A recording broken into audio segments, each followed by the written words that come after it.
Channel पर नए हैं तो प्लीज़ वीडियो को लाइक, शेयर और सब्सक्राइब कर दीजिए ताकि आने वाली हर वीडियो का नोटिफिकेशन आपको बर वक्त मिल सके। आज हम बनाएंगे पाकिस्तानी ट्रेडिशनल फूड मगज़, जिसको भेजा भी कहा जाता है। किस तरीके से हमने साफ़ किया है इसको और कैसे बनाया है, तो चलिए वीडियो स्टार्ट करते हैं। ये गाय का एक मगज़ है, तो चलिए पहले हम इसको साफ़ कर लेते हैं। इसको साफ़ करने के लिए व्यूअर्स हमें चाहिए एक पतीली, जिसमें हमने पानी को गरम करना है। ये देखिए, जब पानी में उबाल आ जाए ऐसे अच्छे से, तो उसमें लहसुन शामिल कर देंगे और साथ ही ये मगज़ शामिल कर देंगे।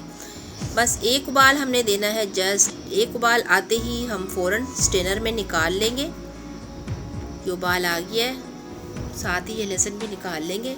ऊपर से ठंडा पानी इसमें डाल देंगे और अब हमने इसके ऊपर बारीक एक जो छिली होती है उसको हमने उतारना है। ये देखिए, ये तमाम हम ऐसे ही उतार देंगे और लहसुन इसमें से निकाल देंगे। ये देखिए, ये इस तरह का हो गया है, साफ़ हो गया है। अब ये इसके जो बड़े बड़े पीस हैं इनको हम कांटे की मदद से छोटा छोटा कर लेंगे। तो व्यूअर्स, गाय का मगज़ तो हो गया है तैयार, मतलब कि साफ़ हो गया है। तो चलिए स्टार्ट करते हैं। बाकी के इंग्रेडिएंट्स बताती हूँ मैं आपको। शामिल करेंगे हम इसमें 3 अदद टमाटर, इनका छिलका मैं रिमूव कर लूँगी, और ये 3 दरमियाने साइज़ के प्याज हैं। अदरक लेंगे, हरा धनिया, हरी मिर्च और लहसुन अदरक की पेस्ट बना लेंगे साथ ही।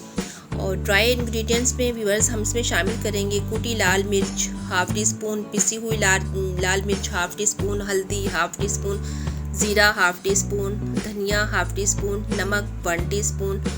और व्यूअर्स, इसमें हम गरम मसाला पिसा हुआ शामिल करेंगे। साबुत गरम मसाला नहीं डाल रही हूँ इस टाइम। एक पतीली हम ले लेंगे। तो चलिए व्यूअर्स स्टार्ट करते हैं। अपनी इस कढ़ाई में हम ऑयल शामिल करेंगे और साथ ही ये प्याज मैंने क्यूब्स में कटिंग किया है व्यूअर्स इसके, क्योंकि इसकी शक्ल भी अंडे जैसी बनती है जैसे ऑमलेट होता है। और मैंने प्याज में हम लोग क्यूब्स में कटिंग करके डालते हैं। प्याज ब्राउन नहीं करने, जस्ट इनका पानी ड्राई करना है। शामिल करेंगे लहसुन अदरक की पेस्ट, 1 मिनट तक भून लेंगे। फिर शामिल कर देंगे इसमें कटिंग किए हुए टमाटर, जिनका छिलका रिमूव किया हुआ है।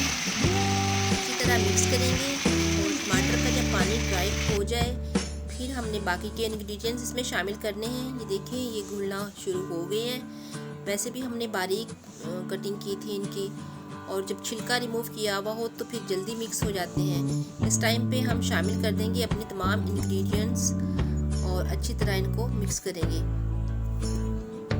अपने मसाले की भुनाई कर लेंगे। व्यूअर्स, ये बहुत जल्द बन जाने वाला है। बस साफ़ करने में थोड़ा सा टाइम लगता है मगज़ को, लेकिन ये बहुत जल्दी से बन जाता है। मसाला हमारा बिल्कुल तैयार हो गया है, भुन गया है। अब हम इसमें ये साफ़ किया हुआ मगज़ शामिल कर देंगे और इसको भुनेंगे 1 से 2 मिनट के लिए। 2 मिनट के बाद व्यूअर्स हम अपनी कढ़ाई को कवर कर देंगे और ये दम वाली हीट में मज़ीद इसकी भुनाई होती रहेगी।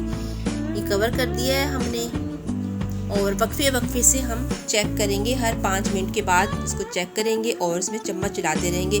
इसी तरह हमने तकरीबन 20 से 25 मिनट इसको ऐसे दम वाले फ्लेम पे रखना है। बिल्कुल हल्की हीट हो व्यूअर्स, हीट तेज़ नहीं कीजिएगा।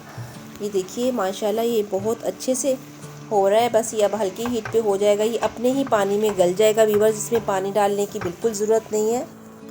10 मिनट के बाद इसमें 2 हरी मिर्चें कटिंग करके हम वो शामिल कर देंगे और फिर कवर कर देंगे। व्यूअर्स, हम इसे हर 5 मिनट के बाद चेक कर रहे हैं, क्योंकि इसमें हमने बिल्कुल पानी शामिल नहीं किया और हम बार बार इसमें चम्मच इसलिए चला रहे हैं कि ये नीचे से ना लग जाए। और दोबारा से चेक करेंगे। इस टाइम पे ये देखिए, माशाल्लाह अब ये इसकी फाइनल लुक है। ये हो गया है, ऑयल भी छोड़ दिया है, बिल्कुल ड्राई हो गया है। इस टाइम पे व्यूअर्स शामिल कर देंगे गरम मसाला। ये पिसा हुआ गरम मसाला शामिल किया है मैंने। शामिल करेंगे थोड़ा सा धनिया। तो चलिए व्यूअर्स डिश आउट करते हैं। ये देखिए, मज़ेदार मगज़ हो गया है तैयार, जिसको भेजा भी कहा जाता है। कर देंगे इस पर गार्निश और व्यूअर्स, ये हमारी डिश हो गई है बिल्कुल रेडी। हम इसे सर्व करेंगे कचूमर सलाद के साथ और गरम गरम चपातियों के साथ। आप नान के साथ भी सर्व कर सकते हैं। तो व्यूअर्स, कैसी लगी आपको आज की हमारी ये डिश? व्यूअर्स, इसी के साथ मुझे दीजिए इजाज़त। अपना रखिएगा ढेर सारा ख्याल और दुआओं में अपनी बहन को हमेशा याद रखा करें, क्योंकि आपकी दुआओं की मुझे है बहुत ज़्यादा ज़रूरत। तो व्यूअर्स इसी के साथ इजाज़त चाहूँगी। मिलते हैं किसी नई वीडियो के साथ, नए टॉपिक के साथ। तब तक मुझे दीजिए इजाज़त। मेरे चैनल को लाइक, शेयर और सब्सक्राइब करना नहीं भूलिएगा। अल्लाह हाफिज़।